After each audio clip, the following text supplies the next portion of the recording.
Hello everyone, this side doctor Amit Kumar Sharma और मैं आप सभी लोगों का स्वागत करता हूं wifi study CSIR NET channel पर।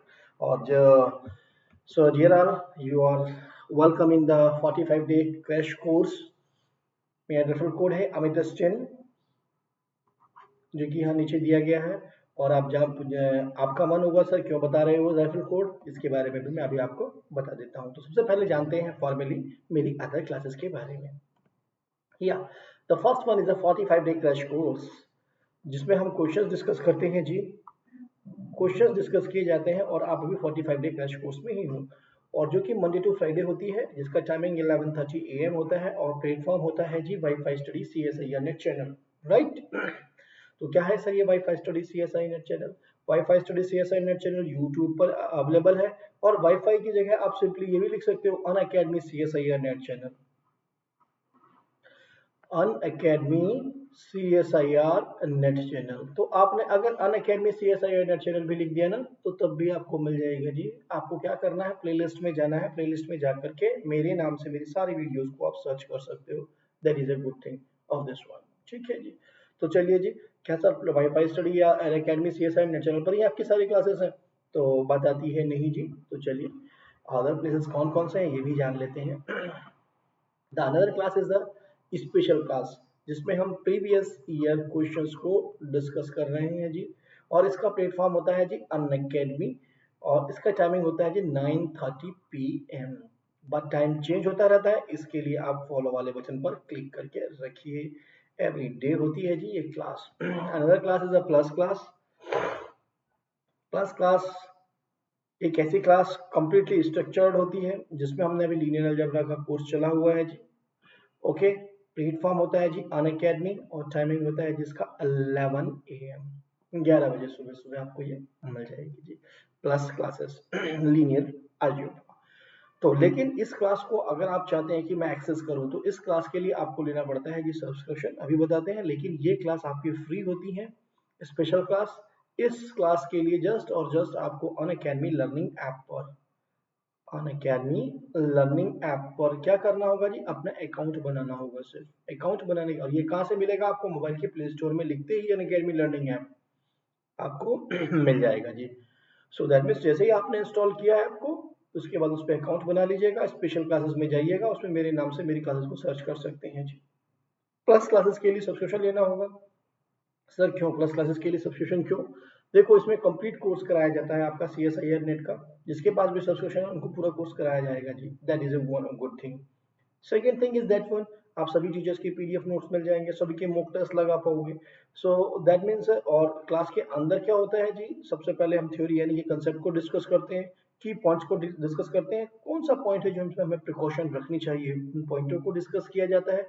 एंड देन फर्दर मूव करते हैं जी हम आगे की तरफ प्रीवियस ईयर्स क्वेश्चंस पर भी। तो दैट मीन्स वहाँ कंप्लीट डिस्कशन होता है जी। तो चलिए जान लेते हैं कैसे प्लस सब्सक्रिप्शन को लेना है। सबसे पहले आप अनअकैडमी लर्निंग ऐप को अनअकैडमी लर्निंग ऐप आपने अपने मोबाइल के प्ले स्टोर से इंस्टॉल कीजिए और उस पर अपना अकाउंट बनाइए। जैसे ही आपने इस पर अकाउंट बना लिया, इसके बाद जाइएगा नेट एग्जाम की कैटेगरी पर, क्लिक कीजिएगा CSIR UGC नेट बटन पर और क्लिक कीजिएगा गेट सब्सक्रिप्शन बटन पे, and you will reach to this page जिसमें 1 मंथ, 3 मंथ, 6 मंथ, 12 मंथ और 24 मंथ की डिटेल दी गई है। उनके रिस्पेक्टिव अमाउंट्स दिए गए हैं जी कि क्या क्या आपको पे करना पड़ेगा हर एक के लिए। If I will pick the 12-month subscription कि 12 मंथ का सब्सक्रिप्शन लेना है आपको, then what happen, भाई आपने लिया 11,550 रुपए।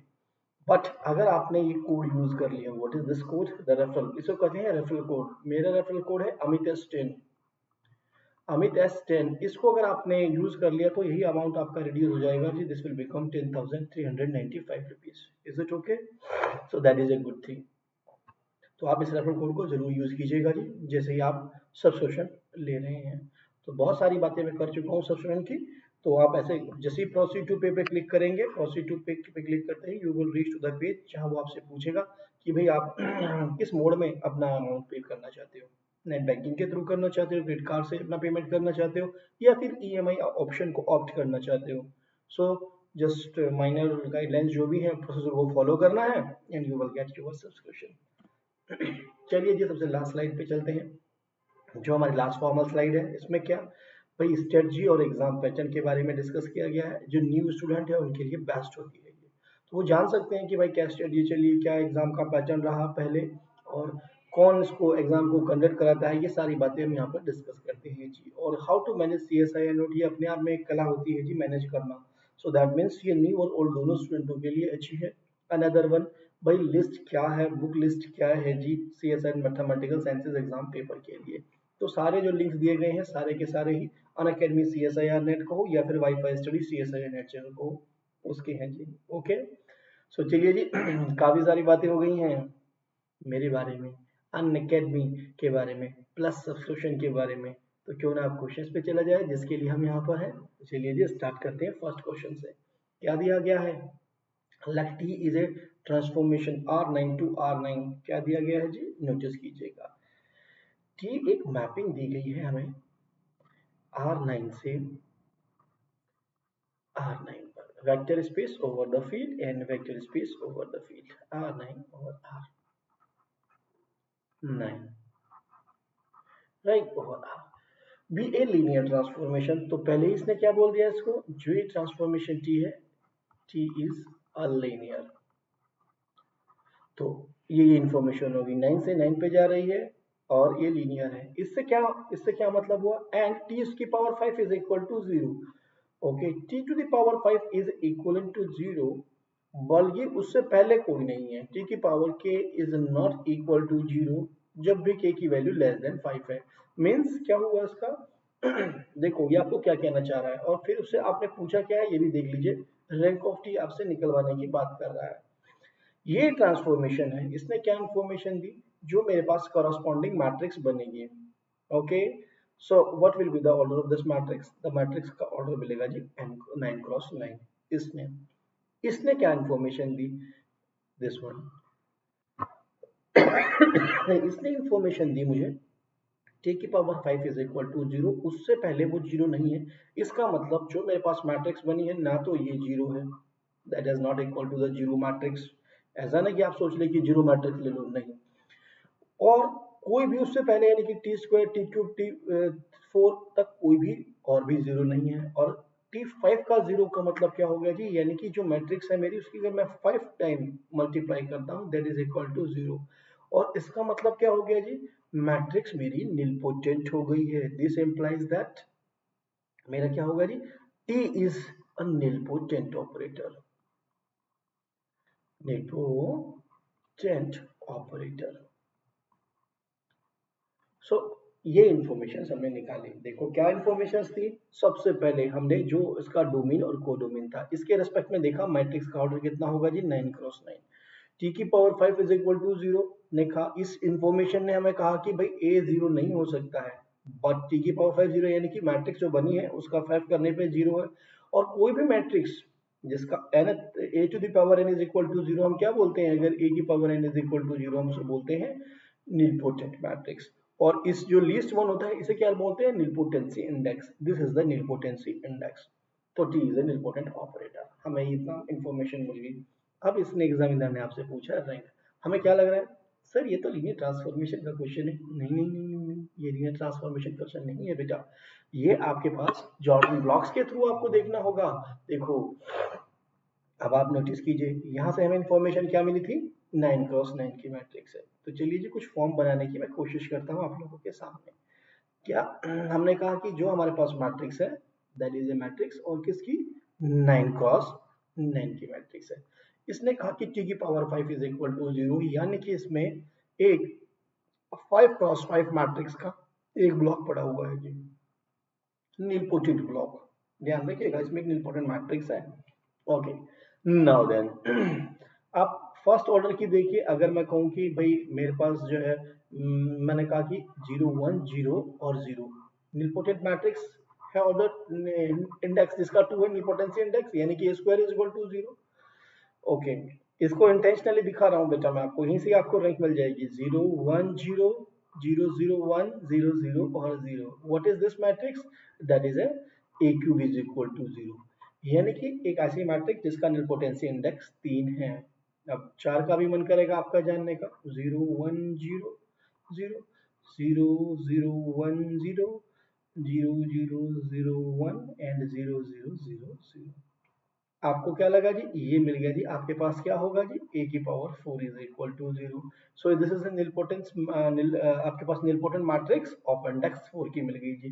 सिमिलरली आपको what you are getting 0 1 0 0 0 0 0 1 0 0 0 0 0 1 0 0 0 0 2 3 4 0 1 0 0 0 and 0 5x5 का नील पोटेंसी ब्लॉक आपके पास ये मिला। ये जो आप मिला, अब आप इंफॉर्मेशन देखिएगा बेटा, इसको जर्नलाइज भी कर सकता है एग्जामिनर कभी भी आप लोगों के लिए। ठीक है ना? मैं कहूँ इसकी कितनी रैंक है जी? इस ब्लॉक की कितनी रैंक है? आप कहेंगे सर एक ही तो एल आई वेक्टर, एक ही तो वेक्टर, एक तो जीरो वेक्टर है, तो आप बोलोगे सर 1 रैंक है। इसकी कितनी बोलोगे? ऑर्डर तो 3 है इस मैट्रिक्स का, लेकिन कितना हुआ? एक कम हो जाता है जी, यानी कि इसकी रैंक 2 हो गई, 3 में से एक चला गया 2। सिमिलरली ये 4 के था, इसमें कितनी आपने देखी जी? 3 हो गई। ये आपके पास 5 का था तो 4 हो गई। तो इन दिस मीन्स क्या हुआ? यहाँ से आपको जो मिलेगी रैंक वो that will be the 4 first thing. Is it okay?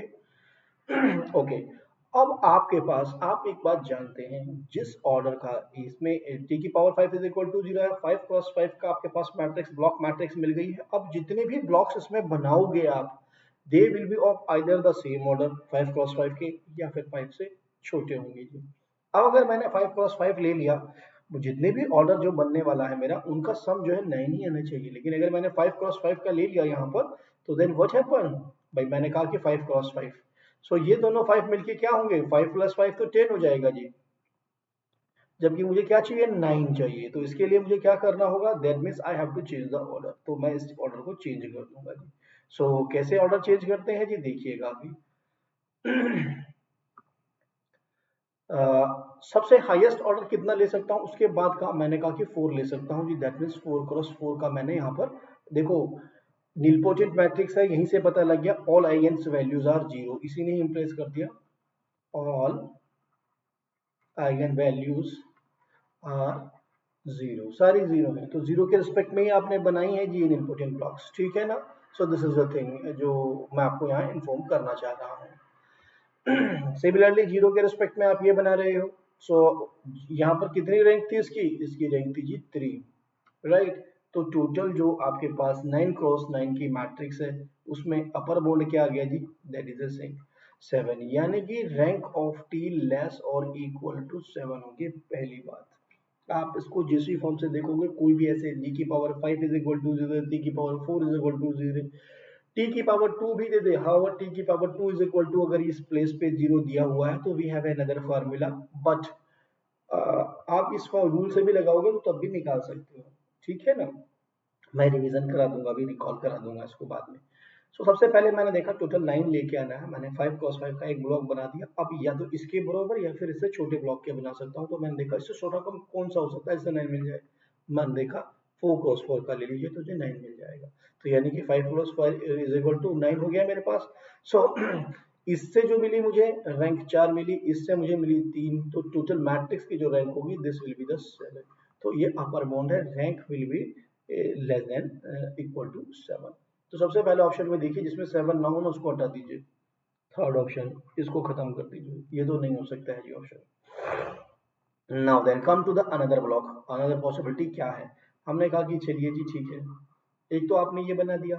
अब आपका टारगेट होना चाहिए सबसे लोवेस्ट, सबसे मिनिमम क्या बना सकते हो? 5x5 का तो बनाना मैंडेटरी है। सो दैट मीन्स 5x5 का बना दिया हमने, और इससे हमें पता भी लग गया कि 4 हमारी रैंक मिल जाती है। ओके ना?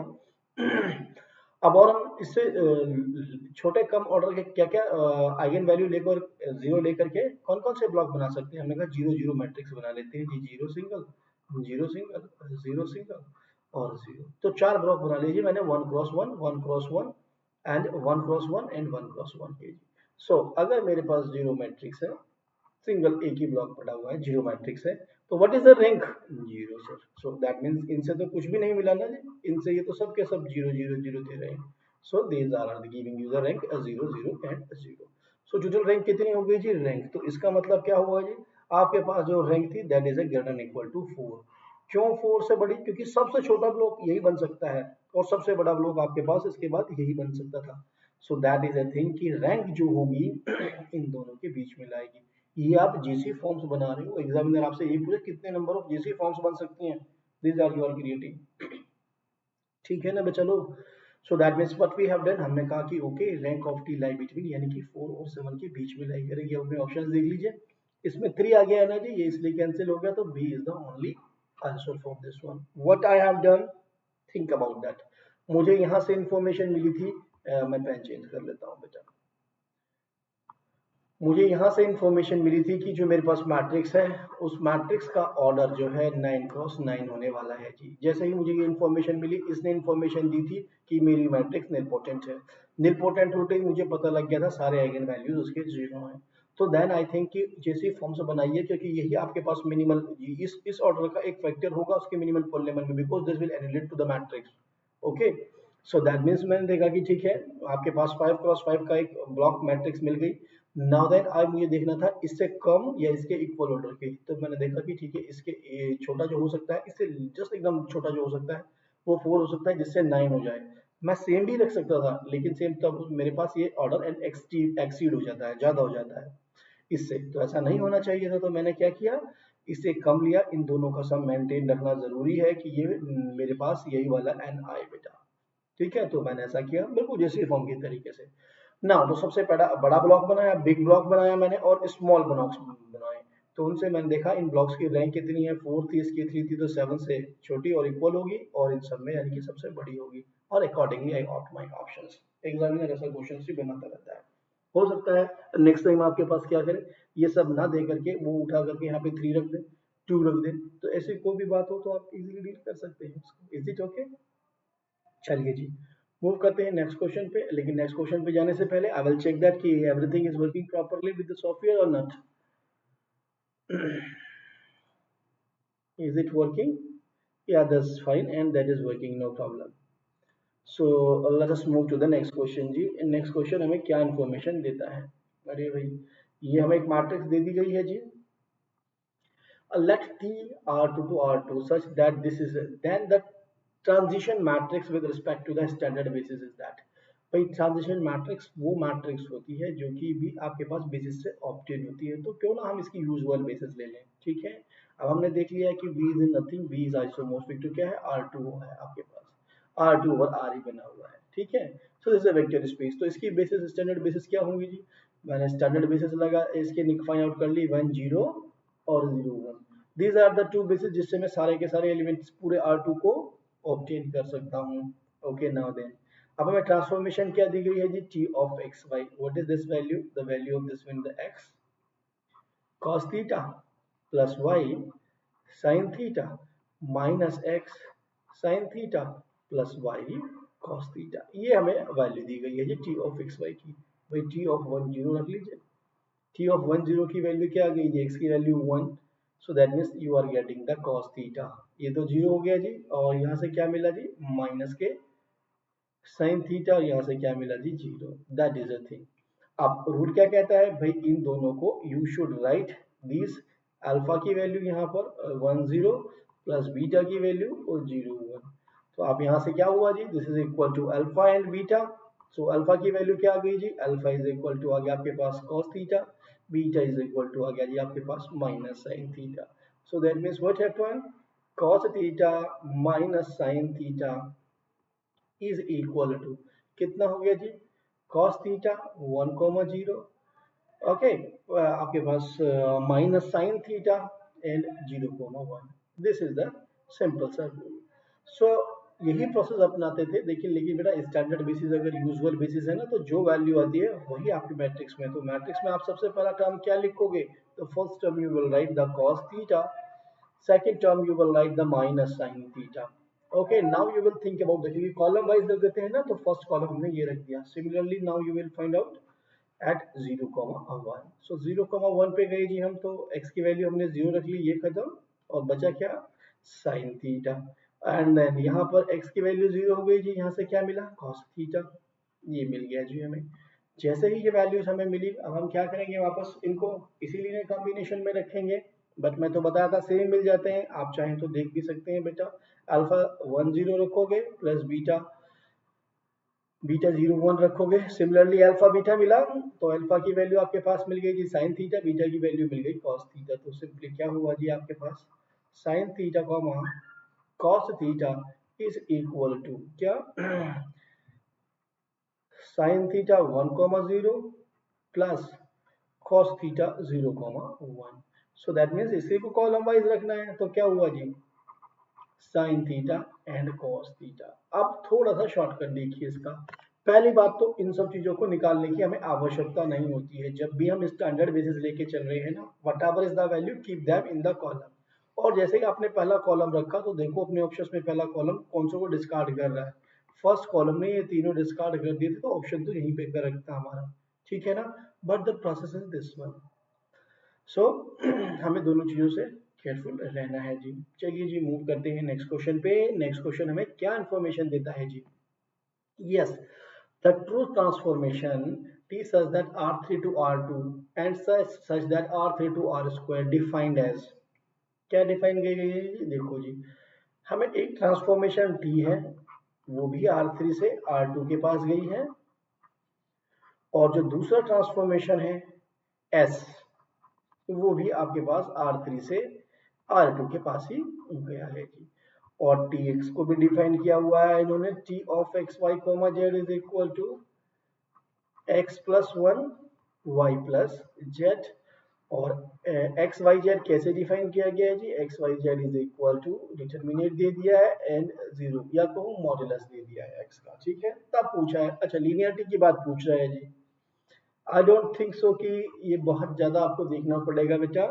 यहाँ पर देखिए क्या सबसे पहले हम देखते हैं कि क्या जीरो वेक्टर इस प्रॉपर्टी को सेटिस्फाई करता है। जीरो वेक्टर जो है, जीरो वेक्टर जो है जीरो टी लगाने के बाद बेटा जीरो के पास ही जाता है, ठीक है, जैसा कि मैं ऑलरेडी आपको बता चुका हूँ। तो सबसे पहले आपको क्या करना पड़ेगा, देखते हैं कि भाई जीरो वेक्टर इसको सेटिस्फाई करता है या नहीं करता है। That means what I am taking 0,0,0 what happen, that is going on 1 0 0। So clearly लिख दीजिएगा not linear and not a linear transformation. Is it okay? That's the thing. So clearly हमें खत्म हो गया जी हमारे पास टी तो लीनियर नहीं रहा। तो टी लीनियर नहीं रहा, इसने क्या कहा, ये हो सकता है बोथ नॉट हो, T is a linear, T is not a linear. Okay, so S is linear, यानी अभी देखना ही पड़ेगा हमें एस को भी।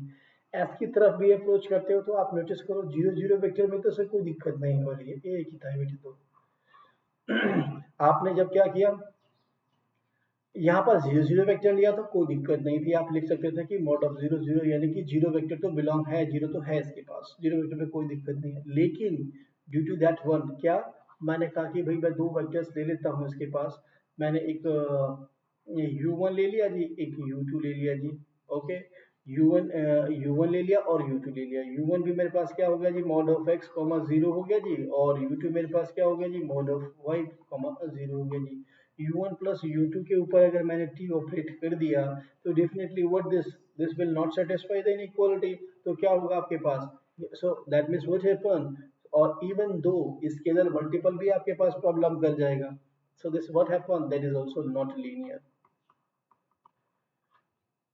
मॉडुलस, डिटर्मिनेट, ये सब चीजें तो ऐसी हो रखी है ना आपके पास, मॉडुलस है ये लिखा हुआ तो ये तो बिल्कुल ही क्लियरली नहीं होने वाले हैं ना। तो दिस इज अ थिंग बेटा, क्या होगा, is also not a linear. दोनों ही लीनियर नहीं है, S and T both are not a linear. तो ये तो इंस्टेंट जस्ट सेकंड का था, देखना था यहाँ से। अच्छा लीनियरिटी की बात करिए, ट्रांसलेशन मैपिंग है, ये खत्म हो गया, मॉडुलस लगा हुआ है not a linear, sort out खत्म करो, ठीक है। लीनियरिटी में आपको तो सिर्फ और सिर्फ T of U plus V is equal to T U plus T V operate करना है, और T of alpha U is equal to alpha of T U देखना है जी, ठीक है। तो चलिए मूव करते हैं नेक्स्ट क्वेश्चन पे। नेक्स्ट क्वेश्चन आपको क्या इन्फॉर्मेशन देता है, consider the vector space V over R of a polynomial function of degree less than or equal to 3 defined on R, let t such that v to be defined as।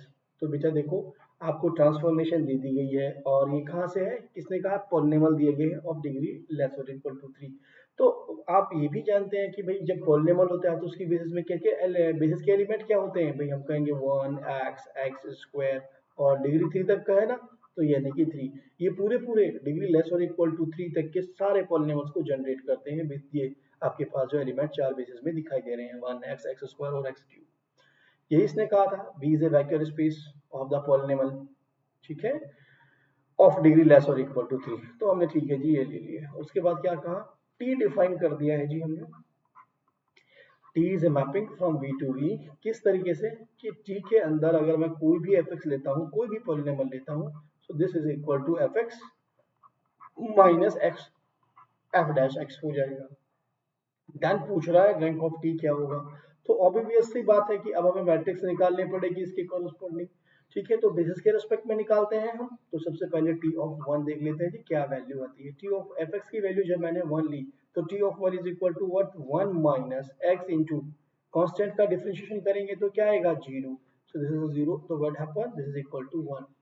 अब जो ये 1 आया है, इसको हमें basis के respect में लिखना होगा जो हमारे पास गिवन बेसिस है। So what is this, this is equal to 1 into 1, bracket में बेसिस लिख रहा हूं मैं, उसके बाद 0 into X plus 0 into X square plus 0 into X cube. This is a thing हमारे पास आ गया ना बच्चे। Now then think about the T of X. Second मैंने बेसिस ले ली, तो जैसे ही लिया मैंने तो एफ एक्स की वैल्यू तो एक्स आ गई मेरे पास विजिट, और यहाँ पर एक्स, और यहाँ पर क्या मिला जी, into 1। But x minus x is equal to क्या, 0। 0 आ गया है, तो अब आपको क्या करना होगा, वापस लिखिएगा 0 into 1 plus 0 into X plus 0 into X square plus 0 into X cube. अब देखो ये सारे में 0 आई है, हम मैट्रिक्स में क्या करते हैं बेटा, इन्हीं को तो आप कॉलम में रख लेते हो। फर्स्ट वाला वेक्टर रखा 1, उसके बाद 0 0 0, और आपके पास कितने 0 आए जी, 3 0। ओके, सेकंड में क्या आ गया जी, 0 0 0 0, एक आपके पास पूरा कॉलम 0 आ गया है बेटा, राइट। तो इसने ये तो इंश्योर कर दिया है ना कि अब रैंक आपकी 4 से तो रिड्यूस हो जाएगी, ये तो श्योर है ना। लेकिन चलिए हो सकता है ना 2 हो जाए, हो सकता है 1 हो जाए, तो आंसर सभी इसमें कुछ भी हो सकता है। तो हमें आगे और भी देखना होगा। नाउ देन अब हम टी ऑफ एक्स स्क्वायर की तरफ अगर अप्रोच करते हैं, तो first function x square minus x into, यहाँ इसको एक्स स्क्वायर को डेरिवेटिव किया तो what you are getting it 2x। So exactly what you are getting 2x square, right ना। X square minus 2x square is equal to minus x square, so you are getting 0 into 1 0 into x minus 2 into x square plus 0 into x cube, right now। so वापस रख लीजिए जी, 0 0 and minus 2 and 0। तो चलिए जी अब last T x cube को भी रख के देख लीजिए क्या आने वाली है वैल्यू। वापस रखा तो that means you are getting X cube from this place. And now then what happen, जैसे ही डेरिवेटिव किया 3x स्क्वायर, और ये x होते ही मल्टीप्लाई हो गए 3x क्यूब बन गया जी। सो व्हाट हैपन, सब्ट्रैक्शन के बाद माइनस 2x क्यूब, अरे पिछली में तो 1 था। ओके ना, so that's a thing. So 2x cube बन गया जी। तो उसके बाद क्या वैल्यू, एज इट आप बिल्कुल रिपीट कीजिएगा प्रोसेस अपना, 0 into X plus 0 into X square minus 2 into X square. तो जी क्या हो गया जी आपके पास 0 0 एक्स क्यूब है बेटा, ये 0 0 0 एंड माइनस 2, दिस इज यहाँ से आपको रिंग देखना है क्या हुआ जी, पूरी की पूरी रो क्या है, ये तो 0 रो है आपके पास, ठीक है। ओके, नाउ देन एक तो रिड्यूस हो गई जी, 1 2 3, तो इसका मतलब रैंक क्या है जो आपके पास ऑब्टेन मैट्रिक्स है, rank of this A is equal to 3। तो आंसर क्या हुआ जी, करेक्ट 3। कोई भी क्वेश्चन हो हमारे पास, कैसा भी क्वेश्चन हो हमारे पास, सिंपल बेसिस देखनी है, बेसिस के एलिमेंट क्या थे, बेसिस से ही मैट्रिक्स बनाते हो, तो इस चीज पे आप अपना फोकस करके चलिएगा जी। तो चलिए मूव करते हैं नेक्स्ट क्वेश्चन पे। नेक्स्ट क्वेश्चन हमें क्या इंफॉर्मेशन देता है जी, yes, let T such that R3 to R3 be a linear transformation। कैसी लीनियर ट्रांसफॉर्मेशन है सर, अरे R3 से R3 और सर आपने इतने सारे वेक्टर्स दे दिए, ऐसा क्यों भाई। चलिए जी देख लेते हैं, let T such that R3 to R3 be a linear transformation। b क्या है, linear transformation है, such that t of 1 comma 0 comma 0 is equal to what, 5 1 2। Okay, another one क्या दिया गया है जी, t01 comma 0 is equal to 2 to 5 दे दिया गया है जी। और t of 1 comma 1 comma 0 की वैल्यू क्या दे दी, 377 दे दिया है जी। बस अब लग गया हमें पता, t of 0 comma 0 comma 1 is equal to हमें दिया गया है जी 4 1 comma और 0। This is the thing. Then how many such T exist, ऐसे कितने हैं जी जो एग्जिस्ट करते हैं। तो हमें क्या वो यूनिक है, काउंटेबल है, इनफाइनाइट है, ये नन ऑफ दीज आंसर। तो आप सबसे पहले देखिए जो हमने बेसिस में एलिमेंट इमेजेस, तो इमेजेस की वैल्यू तो ये है, बट जो हमारे पास बेसिस हमने डोमेन के लिए थे जिन पे हमने टी निकाला है, तो उनको देखिए क्या वो एक दूसरे के लीनियर कॉम्बिनेशन में लिखे जा सकते हैं, या क्या कोई ऐसा वेक्टर एग्जिस्ट करता है जो अदर के लीनियर कॉम्बिनेशन में लिखा जा सकता हो। तो हमें दिखाई दिया ये वाला अंदर वाला इसका, राइट दिस वन। सो हमने कहा कि 110 को हम कैसे लिख सकते हैं, हम इसके और इसके टर्म में लिख सकते हैं, that means 100 plus 010। So what happen, yes sir बिल्कुल लिख सकते हैं हम तो इसको ऐसे। अच्छा जी, so now then think about that. आपको जब ये मालूम होगा कि लिखा जा सकता है तो अब इसके ऊपर टी ऑपरेट कर दीजिए जी, when you will operate the T, because this is a linear transformation. So linear transformation है तो इसका मतलब t of 100 plus t of 01 and 0, ये आपके पास वैल्यू आ गई जी। So no matter t of 11 and 0। What is the images, अब इमेजेस को भी देखिए, इमेजेस सेटिस्फाई करती हैं लगाने के बाद, ये ऑपरेट लीनियरिटी ठीक है या नहीं है। तो हमने देखा क्या, 737, that's a image of the T110, और T10 की कितनी है जी, 512 and plus 225, this is the image of 010। सो कितना आया जी, 7 3 और 7, इज इट, 5 और 2 7, 2 और 1 3 और 5 और 2 7। सो यानी कि तो इक्वल है, इसका मतलब ये रेंट वेरिएबल है, ये एक्स्ट्रा वेरिएबल है, this is the extra, there is no matter. तो इसका मतलब लीनियर ट्रांसफॉर्मेशन एग्जिस्ट करती है and such a linear transformation is unique। Okay, अगर ये पार्ट बी का क्वेश्चन है तो आप यूनिक पे लगा दोगे, लेकिन अगर ये पार्ट सी का क्वेश्चन है तो बी और सी दोनों पे लगाओगे बेटा, क्योंकि काउंटेबिलिटी भी होगी यूनिक। यूनिक का मतलब क्या हुआ, सिर्फ एक है, और अगर एक है तो वो काउंटेबल भी तो होगा ना, है ना, हर एक फाइनाइट सेट काउंटेबल होता है। सो दिस इज द थिंग। तो चलिए जी हम मूव करते हैं नेक्स्ट क्वेश्चन। फिर नेक्स्ट क्वेश्चन हमें क्या इन्फॉर्मेशन देता है। अरे सर फिर ऐसा ही क्वेश्चन आ गया इतना भारी सा, इसको भी देख लेते हैं क्या इसमें ऐसा क्यों दिया है सर ने। कंटिन्यूअस टी ट्रांसफॉर्मेशन है हमारे पास R3 से R3 पर, राइट, दैट्स और R3 to R3, और t of 1 0 0 is equal to what, 4 1 and minus 1। t of 0 1 0 is equal to 3 2 0। okay, t of 1 1 1 is equal to y 5 1 and 2। और last वाला क्या vector दिया हुआ है जी, t of 0 0 1 is equal to हमें दे दिया गया है जी 2 1 और 2। हमने वापस देखा बाय द प्रीवियस मैनर, इसमें से क्या कोई एक ऐसा वेक्टर है जो अदर के लिए कॉम्बिनेशन में लिखा जा सकता है, तो हमें मिल गया जी ये वाला। क्या हमें कैसे लिखा जाएगा, 1 1 1 can be written in this form, 1 0 0 plus 0 1 0 plus 0 0 and 1, ये लिखा जा सकता है। तो चलिए जी टी ऑपरेट कर दीजिए इसके ऊपर। ये तो हमें पता लग गया कि यानी कि ये लीनियरली एक दूसरे उसमें लिखे जा सकते हैं। अब हमें टी ऑपरेट जैसे ही किया, that is a T, that is a T, that is a T, in rule T पहले बाहर लगेगा, उसके बाद due to the linear transformation ये अंदर इसमें ऑपरेट हो जाएगा, लीनियरली डिस्ट्रीब्यूट हो जाएगा। अब आप इमेजेस को देखिएगा, what is the T of 100 की image, 4 1 and minus 1, plus T of 010 की image 320, and then last image is t of 001 की 212। okay, now then, और t ट्रिपल वन की इमेजेस क्या है जी आपके पास, ट्रिपल वन की है जी 512 512। ओके, इनको ऐड करके देख लेते हैं कि क्या लीनियरिटी मेंटेन रही, क्या ये इक्वल आते हैं या नहीं आते हैं। सो दैट मींस 4 3 7 7 और 2 9, फर्स्ट टपल इज 9, यहीं से क्लियर होगा कि इक्वल नहीं होने वाले हैं। और सेकंड वाला क्या हुआ, 2 और 1 3 और एक 4, और नेक्स्ट क्या हुआ जी, -1 यानी कि 1। They are not equal, they are not equal to 5.2, it's not equal to 5.2।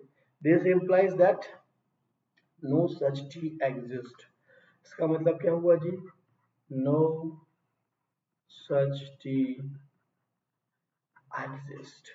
is it okay to all of you, क्या आंसर है, हाँ सर आंसर है, C is the correct option।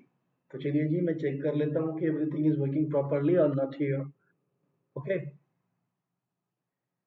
is it working, yes that's working, no problem। सो चलिए जी move करते हैं next question पे। Next question आपको क्या इन्फॉर्मेशन दे रहा है? देखो हमने क्या क्या दिया है, इसने हमें कहा कि let A and B N be a sequence of a real number A N का मॉडुलस लेस और equal to B N for all n greater than equal to 1, then an is convergent when bn is convergent। अच्छा ऐसी बात है, summation an is convergent। Okay, तो आप क्या करो ना बच्चा, an मान लो, क्या सिंपली an मान लो जी -1 की power n by n। This is the alternating series मान लीजिए हमने, this is the alternating series by Leibniz test convergence, by Leibniz test क्या होगा जी ये कन्वर्जेंट। ओके, इसी तरीके से समीशन बी एन भी मान लो, क्या 1/n मान लो, summation 1/n by the P series test, by P series test क्या होगा जी आपके पास डाइवर्जेंट हो गई जी, डाइवर्जेंट। और आप ये भी नोटिस कीजिए कि ए एन का मॉडुलस इज लेस और इक्वल टू बी एन का मॉडुलस, दोनों इक्वल है 1/n equal to 1/n, right. So there is no problem, both are equal, ये कंडीशन को भी सेटिस्फाई करते हैं। अब आपने क्या कहा, ए एन इज कन्वर्जेंट, तो ये भी कन्वर्जेंट हुई, ये तो नहीं हुई ना बच्चे, तो आप कैसे कह सकते हो ये बात, इसको तो फिनिश कर दो जी, that can not be the option. यहाँ आपको काउंटर एग्जांपल ही आपकी हेल्प करेंगे। Okay, now then what happen in this case, another one, इसने कहा कि A N converges absolutely. Okay, A N converges absolutely whenever bn is converges absolutely। तो देखो यहाँ पर सिंपली इसने पॉजिटिव टर्म सीरीज के बारे में बात कर दी है भाई, इसने क्या कह दिया कि A N converges absolutely whenever bn is converges absolutely। अब बिल्कुल टेस्ट की तरीके से बिहेव कर दिया है जी। तो चलिए एक मिनट के लिए होल्ड कीजिए, नेक्स्ट ऑप्शन को भी देख लेते हैं पहले। bn converges whenever an is also converges, condition यही रही ना, तो मान लेते हैं जी हम, इसमें हमने क्या कहा, इसके लिए आप ले लीजिए भाई summation bn is mine for this test, bn is equal to my 1/n square ले लिया जी, summation n square, right. Okay, now then, और an की वैल्यू क्या ले लीजिए जी, an इज इक्वल टू हमने ले लिया जी 1/n। Okay, so now then देखिएगा 1/n लेस और इक्वल टू 1/n स्क्वायर और नॉट, पहले तो नहीं लग रहा है बेटा, ये तो नहीं है, ये नहीं, उल्टा ले लिया हमने, ये यहाँ पर लीजिए। सो that means what happen, this is a true now, is hold. अब अपना यहाँ पर देखिए इसने क्या कहा, bn कन्वर्जेस, पहले कन्वर्जेस लेना पड़ेगा, नहीं बेटा वेन एवर है यहाँ पर, ये कन्वर्जेस तो डाइवर्जेस, so इसमें भी ये आप अपना उल्टा रिवर्स कर लीजिएगा, दीज आर द रिवर्स, तब ये फेल हो रहा है, वेनेवर से बात है ना, इसको ध्यान दीजिएगा, मैंने इसका ध्यान नहीं दिया था। सो that means what happen, this thing this can not be possible, ठीक है। और ड्यू टू दैट रीजन ये एब्सोल्युटली भी है, ये भी नहीं, जबकि ये वाला हमारा बन रहा है जी, तो सेम थिंग इज दैट। तो दैट मीन्स वेनेवर की बात की है तो यानी कि पहले इसकी बात है फिर इसकी बात है, तो कंडीशंस तो आपके पास होल्ड हो रही थी ना, इक्वलिटी थी चूंकि दोनों के अंदर हमारे पास, तो so that means there is no problem for this one, but this is failed. आपको एन को बी एन को ही इंटरचेंज करना है केवल, हाँ जी। चलिए जी मूव करते हैं नेक्स्ट क्वेश्चन पे। नेक्स्ट क्वेश्चन आपको क्या इन्फॉर्मेशन दे रहा है जी, okay, lot of x is equal to sin x by x if x is not equal to 0 and 1 if x is equal to 0, then f is process. अगर मैं कहूँ आपको कि कंटिन्यूटी देखनी है, सिर्फ कंटिन्यूटी देखना है, तो इन दोनों वैल्यू को इक्वल रख लीजिए, यानी कि sin x by x is nothing that is equal to 1 implies sin of x is equal to x। अब जिन वैल्यूज के लिए इक्वल है ना, उन पॉइंटों पे ये फंक्शन कंटिन्यूअस होगा, कोई नहीं रोक सकता। सो अगर x हमें किस पे देखना है, x is equal to 0 पे, डाउटफुल पॉइंट तो वही है ना, x is equal to 0 रखते ही क्या हुआ, 0 is equal to 0, इसका मतलब डेफिनेटली कंटिन्यूअस है, कंटिन्यूटी में कोई भी किसी भी तरीके की प्रॉब्लम नहीं है जी। So this is a rough method to check the continuity. However process तो यही है कि लेफ्ट हैंड लिमिट निकालो जी, राइट हैंड निकालो और इक्वल टू एफ ए रखो। ओके, सो यानी कि प्रोसेस तो यही था, कि आप लेफ्ट हैंड लिमिट निकाल दीजिए equal to right hand limit निकाल दीजिए और इक्वल टू एफ ऑफ आप जीरो रख दीजिए, then you will get the answer. ऐसे एट 0 0 पे ही निकाल रहे हैं दोनों left and right hand limit, है ना। सो प्रोसेस तो ये था। तो सर ये तो ठीक है, डिसकंटिन्यूअस कहा इसने, ये बात तो बिल्कुल गलत हो गई। ओके, नाउ देन इसने कहा कंटिन्यूअस बट नॉट डिफरेंशिएबल। अब पता नहीं, अब उसके बाद continuous only once time, differentiable more than once time. अब इसको कैसे करें जी? Very simple and similarly rough and tough method. क्या है रफ एंड टफ मेथड? आपके पास जो फंक्शन दिया हुआ है sin x by x, आप इसके अंदर आप इसको रखो जी यहाँ पर sin x by x। अब आप देखो क्या इसको आप डिफरेंशिएट कर सकते हो? आपने कहा हाँ सर मैं इसको डिफरेंशिएट कर सकता हूँ। So what will be the value of this function differentiate करने पर? सो अक्सर अभी ऐसे नहीं करूंगा, मैं इसको थोड़ा सा सॉल्व कर लेता हूँ। क्या 1/x तो मैंने बाहर रख लिया और sin x का मैंने एक्सपेंशन करने की कोशिश की। क्या वैल्यू आएगी सर sin x का एक्सपेंशन करने पर? x minus x cube upon 3 factorial plus x5 factorial and minus dot dot dot. So जैसे ही मैंने 1/x का मल्टीप्लाई किया, first term is 1, now then x square upon 3 factorial plus x4 by 5 factorial and so on. This is the value of this one, right? So can you differentiate this one? Yes sir, I can differentiate. What will be the first value? 0. Now then another 2x by some value 3 factorial and so on. What is the another differentiation? Can I differentiate this value? Yes, I can differentiate. जो value आएगी उसको भी क्या differentiate कर सकते हो, यानी कि you can differentiate this infinitely, more than once कर सकते हो, differentiates more than once, there is no problem. Sir what about the second side? This is the constant function बेटा, you can differentiate this one another time सब time पर differentiate कर सकते हो, कोई दिक्कत नहीं है। तो इसका मतलब this is a differentiable function and you can differentiate this one more than one times. Is it okay? तो ये था रफ एंड टफ। अगर आपको प्रोसेस से जाना है तो प्रोसेस से यही कहेगा आपको लिमिट एक्सटेंस टू जीरो निकालिए, F x minus F zero upon x minus zero की एग्जिस्टेंस, यानी कि लेफ्ट हैंड डेरिवेटिव। आप देखिएगा राइट हैंड डेरिवेटिव एग्जिस्ट करते हैं या नहीं करते, एग्जिस्ट है और इक्वल है या नहीं है, this that you have to be check, left hand derivative and right hand derivative at the point zero. So now then hope it is clear to all of you. तो चलिए जी move करते हैं next question पे। Next question हमें क्या information देता है? नेक्स्ट क्वेश्चन तो नहीं है आज, आज के लिए इतना।